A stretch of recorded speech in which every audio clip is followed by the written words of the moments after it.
tumenye Bibiliya. Iki ni ikiganiro utegurirwa na Dr. Venan Makigi ukakigezwaho na Trans World Radio. Soma kandi wige Bibiliya usobanukirwe ijambo ry'Imana.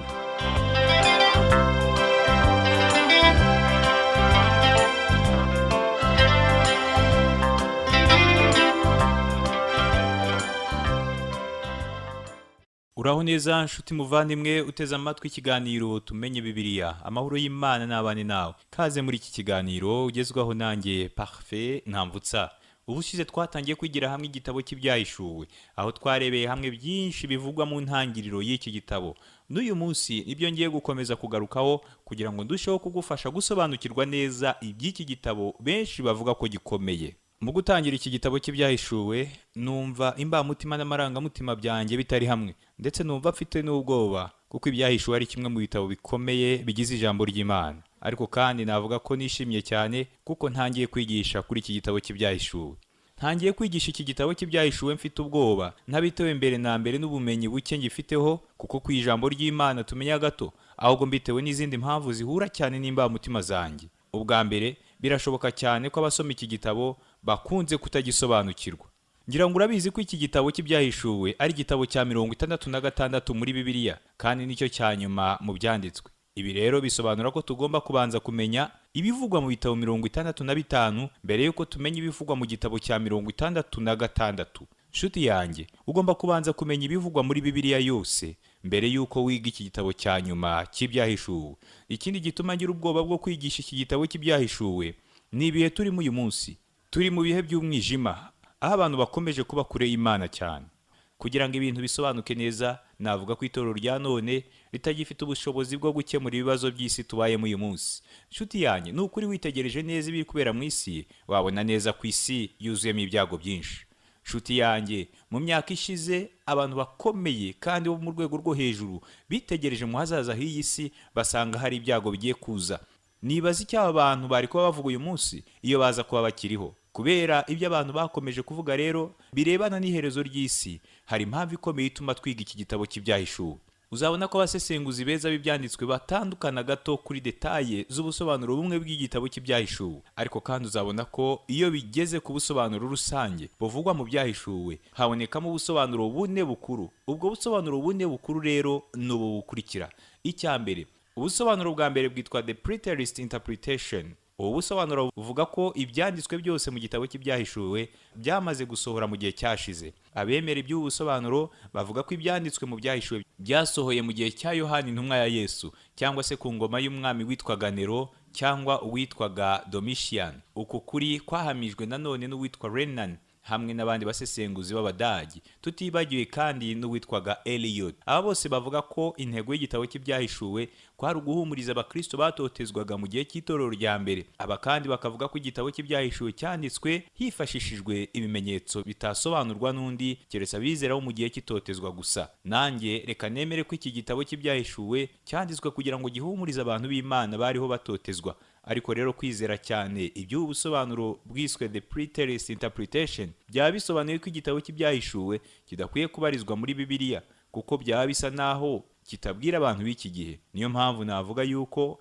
ibiri muri ubu busobanuro bwa The Preterist Interpretation bituzuye neza, kuko busobanura ibyahishuwe mu gihe kimwe gusa. Ubusobanuro bwa kabiri bwitwa The Historical Interpretation. Bwo buvuga ko ibyanditswe mu gitabo cy'ibyahishuwe bigenda bisohora mu mateka itorero rikomeje kubamo yose, uhereye mu gihe cya Yohana intumwa ya Yesu ukageza uyu munsi. Numva nanone hari igice cy'ukuri muri ubu busobanuro, dushingiye cyane cyane ku bivugwa kuri ya matorero 7 yo muri Aziya, kandi ibi bigaragaza neza ko ibyahishuwe ari igitabo cy'ubuhanuzi. Ubusobanuro bwa gatatu bwitwa The Historical Spiritualist Interpretation. Ubu busobanuro bushingira kuri teori y'amateka yemejwe bwa mbere n'uwitwa Sir William Ramsay. Iyi teori yerekana ko inyamaswa ebyiri zivugwa mu byahishuwe ngo zisobanura ubwami n'intara ya Roma, kandi ko ibyanditswe byose mu byahishuwe ari ihumure ribwirwa abakristo. Abemera iby'iyi teori y'amateka rero bavuga ko ibyanditswe mu byahishuwe byamaze gusohora, gusa ngo bibitse amasomo y'umwuka ku bari mu itorero rya none. Ubusobanuro bw'uyu munsi twita amillennialism buhakana ku by'ingoma y'imyaka 1000 ya Kristo, nabwo buhura n'ubu busobanuro ndiho mvuga bushingiye ku mateka. Ubusobanuro bwitwa amillennialism bupfobya intego y'igitabo cy'ibyahishuwe. Ubusobanuro bwa amillennialism buratangaje cyane kuko buvuga ko ibyahishuwe ari inyandiko y'ibimenyetso, ariko abavuga batyo ntibashobora gutanga ubusobanuro bw'ibyo bimenyetso. Icyo mbona cyo ni uko ubusobanuro bwa amillennialism buhakana bwivuye inyuma intego y'igitabo cy'ibyahishuwe. Ubusobanuro bwa nyuma aribwo bwa kane ni ubwitwa the futurist interpretation. Abemera ubusobanuro bitwa kandi aba premillennialist, aribo bemera ko Kristo azongera kwima ingoma mu isi. Nanjye rero ni mu bemera ubusobanuro bwa kane bwitwa the futurist interpretation, kandi ni nabwo nshaka kugusobanurira. Ubusobanuro bwa futurist bwerekana ko igitabo cy'ibyahishuwe kiri mu buhanuzi bwa mbere bugize ibyanditswe. Benshi mu bemeza ko Kristo azongera kwima ingoma mu isi aribo ba premillennialist bemeza neza ko ubusobanuro bwitwa the futurist aribwo buhura cyane n'ibiri muri iki gitabo cy'ibyahishuwe. Berekana ko iki gitabo gitangirana n'ihishurwa rya Kristo mu cyubahiro cye, bakatubwiramo kandi ibirebana n'itorero byose. Hanyuma mu mpera z'igice cya gatatu cy'ibyahishuwe tubone ko itorero rizajyanwa mu ijuru, kandi ntirizaba rikitwa itorero, ahubwo rizaba ari umugeni uzanagarukana na Kristo ubwo azaba aje kwima ingoma ye mu isi. Iyo ikaba ari nayo myaka 1000 Yohani intumwa ya Yesu yatubwiye. Iki kizaba ari igihe cyo kugeragezwa, kuko mu mpera z'iyi ngoma y'imyaka 1000 Satani azabohorwa mu gihe gito. Nyuma nibwo abigometse ku Mana bazahanwa, hanyuma hatangira igihe cy'iteka ryose. Muri make ibimaze kuvuga nonaha niko kuri rusange kuri mu byahishuwe kandi kwemewe n'abantu benshi. Muri iki gihe rero hari abahakana iby'ubusobanuro bwa kane bwitwa the futurist interpretation, bakagerageza no kubupfobya. Abahakana ubusobanuro bwahawe inyito ya the futurist bwemeza ko Kristo azongera kugaruka, bavuga ko ubusobanuro ari bushya mu matwi yabo. Nyamara sibyo namba, kuko ubusobanuro bwa the futurist bumaze igihe kingana n'icyundi busobanuro butatu twamaze kubona. Mu gihe cya kera abantu benshi bizeraga teori ya post-millennialism. Abemera iby'iyi teori bizeraga ko isi izagenda iba nziza uko imyaka ihita, kandi ko n'itorero rizagira uruhare runini mu guhindura isi kuba nziza cyane, hanyuma Kristo akabona kuzaza kwima ingoma ye. Nyamara uyu munsi iyi teori ya post-millennialism isa n'iyapfuye, kuko nyuma y'intambara ebyiri z'isi, isi yakomeje kujya mu bihe bibi cyane kugeza na n'ubu. Ariko rero haracyari abantu bake bagikomeje kwizera iby'iyi teori ya post-millennialism ivuga ko isi izakomeza kuba nziza. Shuti yanjye, tukiri kuri iyi ngingo, ngiye kukubwira bimwe mu byavuzwe n'abantu ba kera kandi bihamya neza ko bizeraga yuko Kristo agomba kuzagaruka. Aba bantu nkubwira ntibari bategereje ibihe by'amakuba akomeye bizwi nka the Great Tribulation mu ndimi z'amahanga. Nta nubwo bari bategereje igihe cy'ingoma y'imyaka 1000, ahubwo bari bategereje kuza kwa Yesu Kristo. Ibi rero nibyo abari muri ya teori yitwa the futurist bemera, kuko bizera neza ko Kristo agomba kuzagaruka mu isi. Shuti yanjye, mvuze ku by'abo bantu bose bo mu gihe cya kera bavuze kugira ngo nkwereke ko ya teori ya the futurist ivuga ko Kristo azagaruka atari teori yadutse vuba nk'uko bamwe babivuga. Ni ukuri iyo umuntu yerekanye ko teori ya premillennialism ivuga ko kugaruka kwa Kristo ari nshya, aba ari kubeshya. Ahubwo iyi teori ya premillennialism ni inyigisho y'abakozi b'Imana bakomeye babayeho uhereye mu itangira ry'itorero. Hari ibintu bitandatu bidasanzwe biranga igitabo cy'ibyahishuwe. Icya mbere, ibyahishuwe nicyo gitabo cyonyine cy'ubuhanuzi kiri mu isezerano rishya. Icya kabiri, intumwa Yohana wanditse iki gitabo yakomoje ku bihe by'iteka ryose bizabaho, kandi tuzi ko nta wundi mwanditsi w'ibyanditswe wavuze kuri ibi bihe. Icya gatatu, nuko hari umugisha udasanzwe yasezeranijwe abasomyi b'iki gitabo cy'ibyahishuwe, kuko byanditswe ngo hahirwa usoma amagambo y'ubuhanuzi, hahirwa n'abayumva bakitondera ibyanditswe muri bwo, kuko igihe kiri bugufi. Aya magambo yanditse mu byahishuwe igice cya mbere ku murongo wa 3. Icya kane, ibyahishuwe ntabwo ari igitabo cy'ubwiru. Daniyeli yabwiwe kubika igitabo kugeza ku mperuka. Ibyo wabisoma muri Daniyeli igice cya 12 ku murongo wa 9. Ariko Yohana we yabwiwe ngo amagambo y'ubuhanuzi bw'iki gitabo ntuyazigame ngo uyagire ubwiru, kuko igihe kiri bugufi. Aya magambo yanditse mu byahishuwe ibice 22 ku murongo wa 10. Icya gatanu, ibyahishuwe ni urwunge rw'amayerekwa agaragazwa n'ibimenyetso by'ukuri. Ubusobanuro bw'ayo mayerekwa kandi urumvikana nk'uko n'intumwa Yohana yabigaragaje. Icya gatandatu, igitabo cy'ibyahishuwe kimeze nka gare ihuriramo ibindi bitabo by'ubuhanuzi byose byo mu byanditswe aho biva bikagera. Abakoze imibare muri Bibiliya bavuga ko mu byahishuwe habonekamo imirongo irenga 500 yo mu isezerano rya kera. Mu yandi magambo, ibyahishuwe bigizwe na 1/2 kirenga cy'ibivugwa mu isezerano rya kera. Reka noneho turebe kuri iki gitabo cy'ibyahishuwe, tugereranye nk'ikibuga cy'indege kigwaho indege 10 nini, nazo zigereranywa na bwa buhanuzi 10 bukomeye namaze kukubwira. Tugomba gusobanukirwa aho buri buhanuzi butangirira nuko bukomeza kugeza aho bugera no mu gitabo cy'ibyahishuwe. Ubwo buhanuzi 10 bukomeye buboneka mu byahishuwe n'ubukurikira.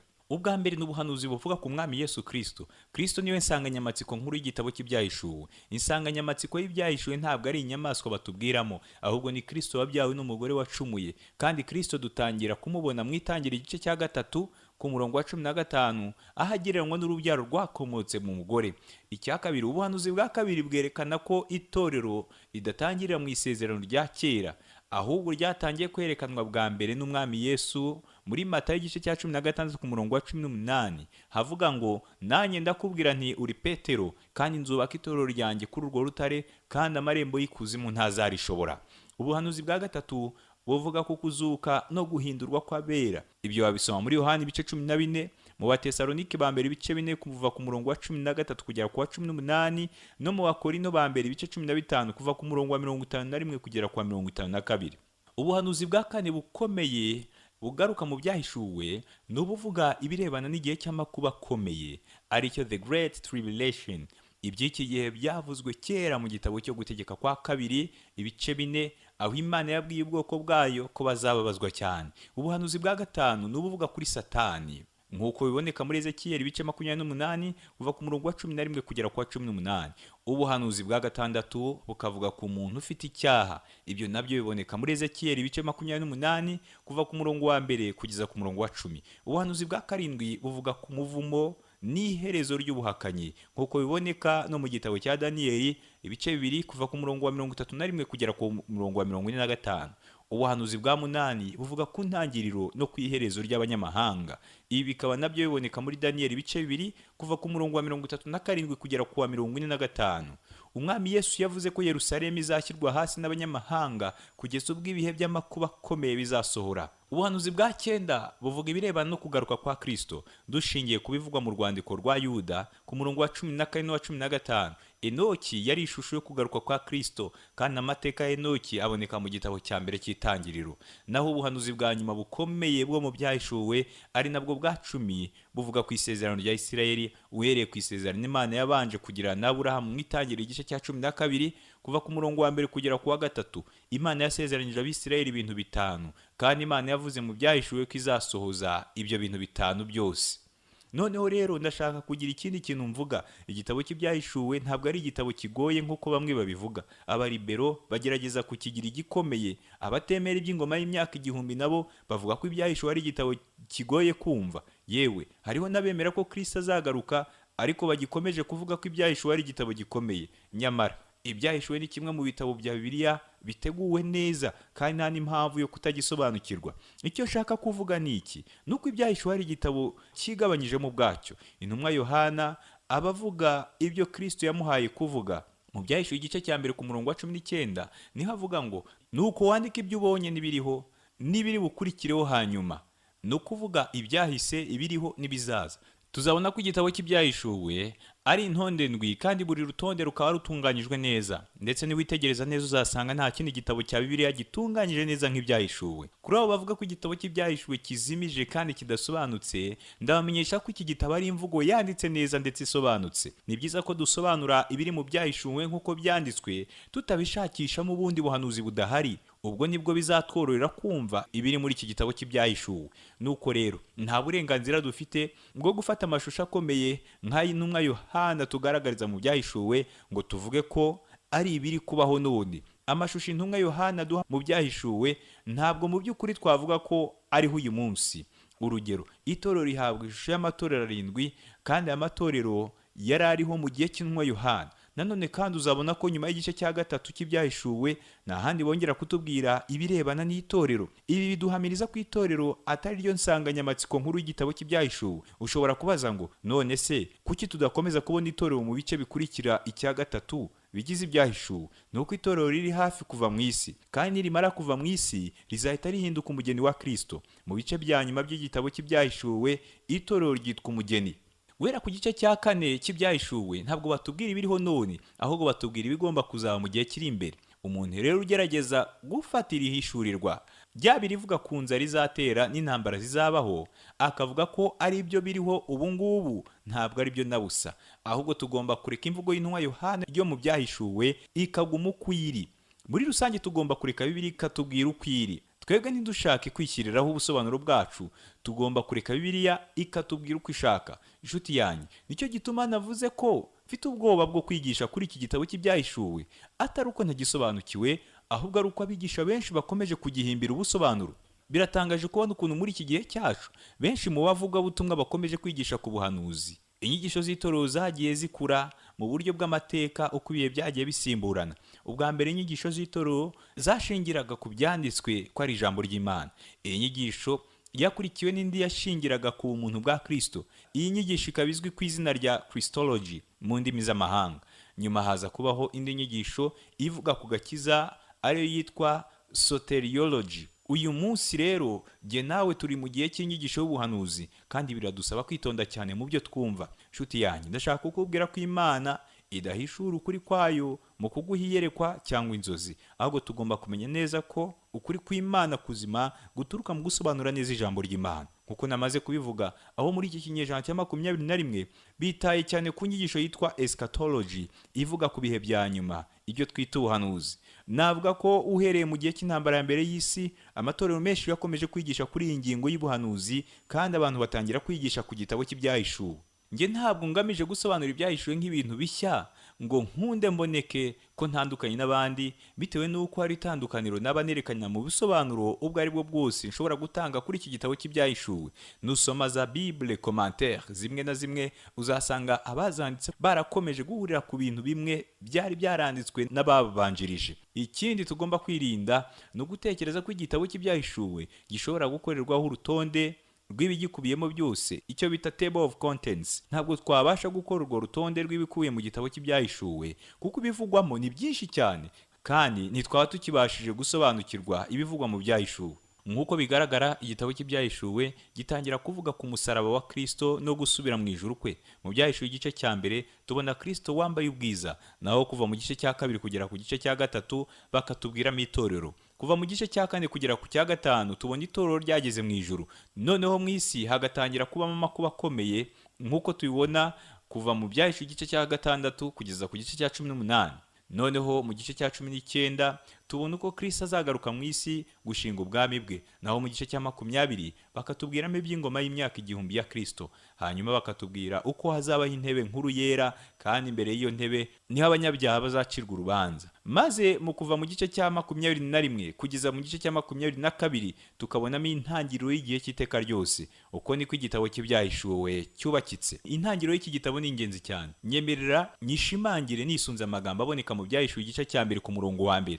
Haravuga ngo ibyahishuwe na Yesu Kristo, iby'Imana yamuhereye kugira ngo yereke imbata ze ibikwiriye kuzabaho vuba, agatuma marayika we nawe akabimenyesha imbata ye Yohana. Nshuti yanjye, tugomba kumenya neza ko iki gitabo ari ibyahishuwe na Yesu Kristo. Mu butumwa bwiza tubona Kristo yambaye umubiri, ariko ntabwo batubwiramo ibyahishuwe bya Yesu Kristo byose. Mu butumwa bwiza tubona Kristo uciye bugufi, ariko hano mu byahishuwe tubona Kristo mu bwiza bwe. Tumubona nk'umuyobozi w'ibiriho byose, tukamubona nk'utegeka byose. Uyu niwe Yesu Kristo duhishurirwa muri iki gitabo cy'ibyahishuwe. Mu byahishuwe umwana w'intama niwe pfundo rya byose, niwe rufatiro ibintu byose byubatseho. Kuri we niho imigisha yose ituruka. Uyu mwana w'intama niwe mucyo, niwe bwiza, niwe cyubahiro, niwe bugingo. Ni umwami w'ijuru n'isi. Muri we niho harimo ibyishimo byose umuntu yabasha kumenya. Ntabwo dushobora kujya kure mu byahishuwe tutavuze umwana w'intama. Ibyahishuwe bitwibutsa ko umwana w'intama ari we wamennye amaraso kubera ibyaha byacu, ariko none akaba yarazamuwe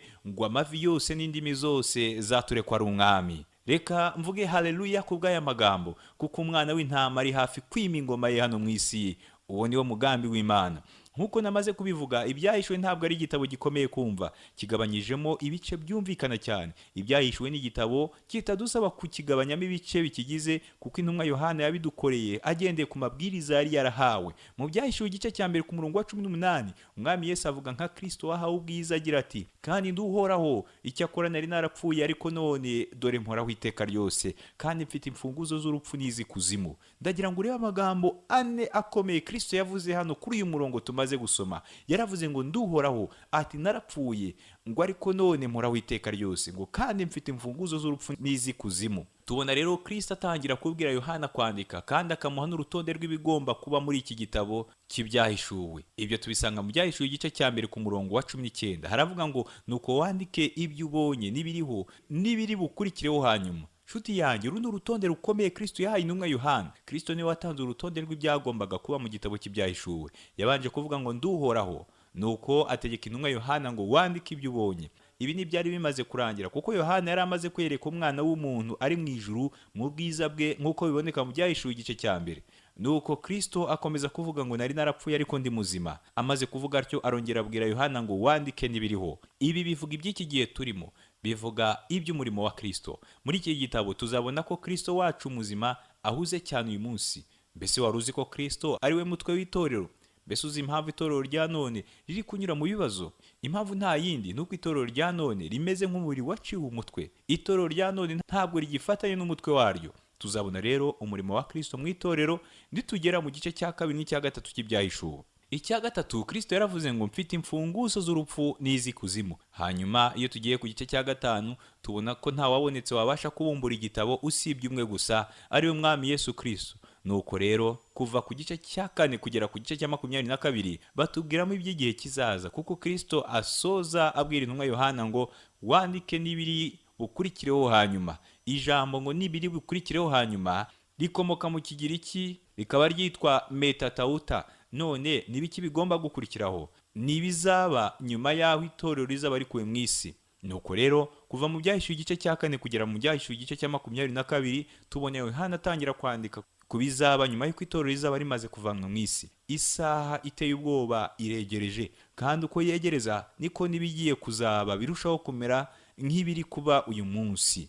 Nicyo gituma usanga abantu benshi bafata ibi bigiye kuzaba bakavuga ko ari byo biri gusohora uyu munsi. Ariko se kuki tutagendera ku byo Yohana yatubwiye? Yatubwiye ko mu gitabo cy'ibyahishuwe harimo ibyahise, ibiriho n'ibizaba. Tuzabona nanone ko intumwa Yohana adusobanura neza no kubirebana n'ibigiye gukurikiraho hanyuma. Ndagusaba ngo ntuzacikwe n'ubusobanuro bw'ibyo bihe, keretse ahari ugendeye ku bundi busobanuro butari ubwo Yohana yaduhaye. Nishingiye ku bice bikuru Yohana yaduhaye, navuga ko ibyahishuwe bikubiyemo izi ngingo eshatu nkuru zikurikira. Icya mbere, ubumuntu bwa Yesu Kristo, uko Kristo yerekanwa mu bwiza bwe. Ibyo biboneka mu byahishuwe igice cya mbere. Icya kabiri, ni ibiri mu kuboko kwa Kristo, iryo ni itorero rye. Ibyo biboneka mu byahishuwe kuva mu gice cya kabiri kugeza mu gice cya gatatu. Icya gatatu ni gahunda ya Yesu Kristo nk'uko yahishuwe mu ijuru. Ibyo biboneka mu byahishuwe kuva mu gice cya kane kugera mu gice cya 22. Igice cya nyuma cy'ibyahishuwe kivuga ku iherezo ry'ibintu byose byo mu isi. Iyi ngingo ni nayo ituma igitabo cy'ibyahishuwe kirushaho kuba cyiza cyane. Mu gice gikuru cya mbere cy'ibyahishuwe tuzabona ibyerekeranye n'ubumuntu bwa Kristo n'umwanya afite mu ijuru n'icyubahiro cye n'umutambyi mukuru usabira itorero. Tuzabona ko Kristo ari butegeka byose.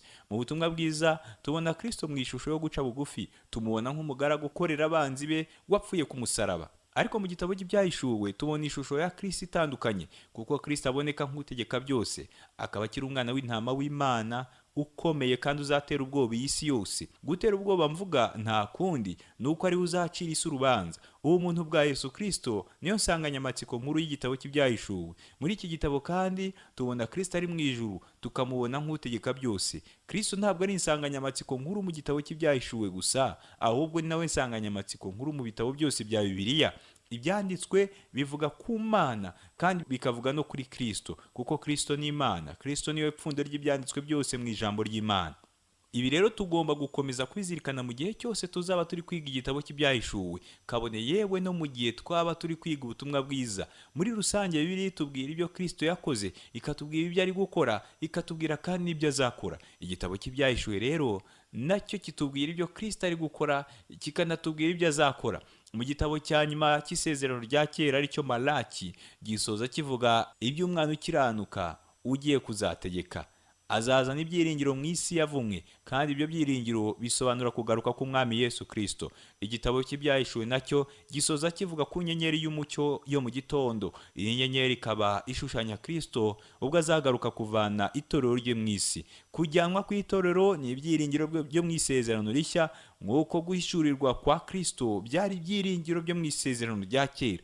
Kandi igitabo cy'Ibyahishuwe nicyo cyuzuza uku guhishurwa kwa Kristo. Ndagira ngo kandi umenye ko hari aho igitabo cy'Itangiriro n'igitabo cy'Ibyahishuwe bihurira. Hari aho igitabo cya mbere n'icya nyuma bya Bibiliya bihurira.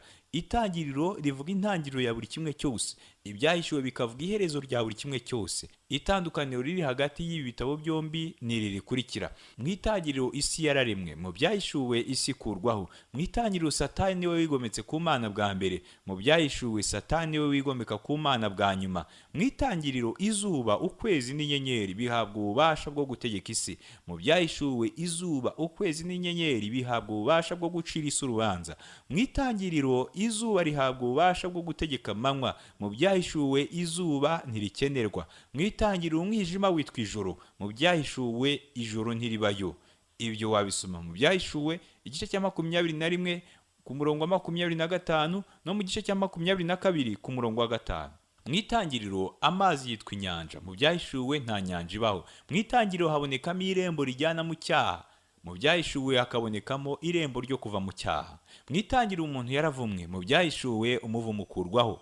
Mu Itangiriro urupfu rwinjiye mu isi, mu Byahishuwe nta rupfu rwongera kubaho. Mu Itangiriro habonekamo intangiriro y'agahinda n'umubabaro, mu Byahishuwe nta marira n'agahinda byongera kubaho.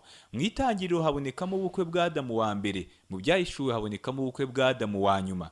Mu Itangiriro habonekamo umurwa w'umuntu ari wo Babuloni yubatswe, mu Byahishuwe habonekamo umurwa wubatswe n'umuntu ari wo Babuloni usenyuka, maze umurwa w'Imana ari wo Yerusalemu nshya ukazamurwa. Mu Itangiriro havugwamo iby'uko Satani azapfa, mu Byahishuwe Satani arapfa. Biratangaje kubona ko igitabo cy'Itangiriro gifungura Bibiliya kitabwira abo mu isi gusa, ahubwo kibwira abo mu isanzure bose, kigira kiti mbere na mbere Imana yaremye ijuru n'isi, nk'uko byanditswe mu Itangiriro igice cya mbere ku murongo wa mbere. Nanone kandi tubona ko igitabo cya nyuma gisoza Bibiliya kitabwira abari mu isi gusa, ahubwo kibwira abari mu isanzure bose, kuko mu Byahishuwe tubona yuko Imana izakorana n'isanzure ryose n'ibiri muri iryo sanzure byose ari byo biremwa byayo. Nshuti yanyu, ndakubwiza ukuri ko nta kindi gitabo wabona cyiza gitangaje nka Bibiliya. Reka dusenge Imana. Witeka Mana, ushimwe kuko waduhishuriye ibyawe twebwe abaswa n'aboroheje tukabasha kubisobanukirwa. Ni wowe Alpha na Omega, itangiriro n'iherezo. Amen. Urakoze gutega amatwi ikiganiro cy'uyu munsi. Ubutaha n'ingaruka tuzatangira kwiga igice cya mbere cy'Ibyahishuwe. Nzakubwira uko Ibyahishuwe ari ubutumwa bw'Imana bwahawe Kristo, nawe akabuha marayika ngo abushyikirize intumwa Yohana, ngo nawe abone kubushyikiriza jye nawe. Mu gusoza umwami arakubwira ngo dore ndaza vuba, hahirwa uwitondera amagambo y'ubuhanuzi bw'iki gitabo.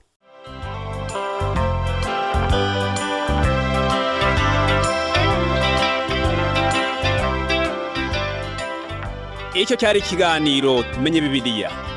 Nimba wifuza kugira ikibazo, kurutera inkunga cyangwa kuduha ubuhamya, ushobora guhamagara cyangwa kohereza ubutumwa bugufiya kuri telefoni igendanwa. Inomero ni 07 81 27 90 18. Ushobora kandi kutwandikira kuri page yacu ya Facebook yitwa Tumenye Bibiliya, cyangwa kuri WhatsApp. Inomero ni 07 81 27 90 18, cyangwa kuri email yitwa umucyofm@yahoo.fr. Iki kiganiro kandi ushobora kutumva ku rubuga rwacu rwa interineti ari rwo wa#tab.tawr.org. Kanda handitse ijambo ry'icyongereza rivuga ngo languages, maze uhitemo ururimi rw'Ikinyarwanda.